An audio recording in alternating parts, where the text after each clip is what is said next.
Hello guys, আজকে অর্চিকার birthday. তো আমরা সেই উপলক্ষে আজকে আমার দায়িত্ব যেটা ছিল আমি সালাদ বানাইছি, হ্যাঁ।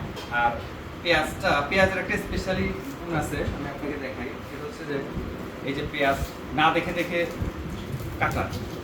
ধরেন এটা তো হচ্ছে আপনার চামড়া, হ্যাঁ। চামড়া ফেলে দিলাম,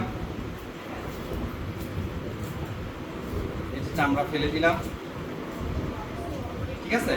এরপরে এটা না দেখে কাটবো। এই যে দেখেন, দেখছেন? এই যে দেখেন, এই যে পেঁয়াজ কাটতেছি, দেখছেন? দেখছেন? দেখছেন? দেখছেন? পুরা পেঁয়াজ কাটা, এই যে। পরে পুরাটার মধ্যে পেঁয়াজ, সালাদ, তারপরে আপনার টমেটো, গাজর, তারপর কাঁচামরিচ, ধনিয়া পাতা, তারপরে লেবুর রস। এই যে লেবুর রসটা দিতে হবে একটু সুন্দর করে মেখে। এই যে দেখছেন, লেবুর রসটা দিতে হবে, দিয়ে ভালো করে চিপে। লবণটা এখনো দিচ্ছি না, কারণ লবণটা দিব পরে যখন আমরা খাবো সবাই মিলে। আজকে সবাই দাওয়াত তো এই কারণে এই যে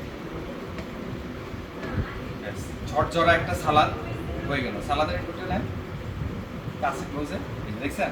সব আইটেম আছে, সব একদম কুচি কুচি। ব্যাস, এরপরে আসতে পারে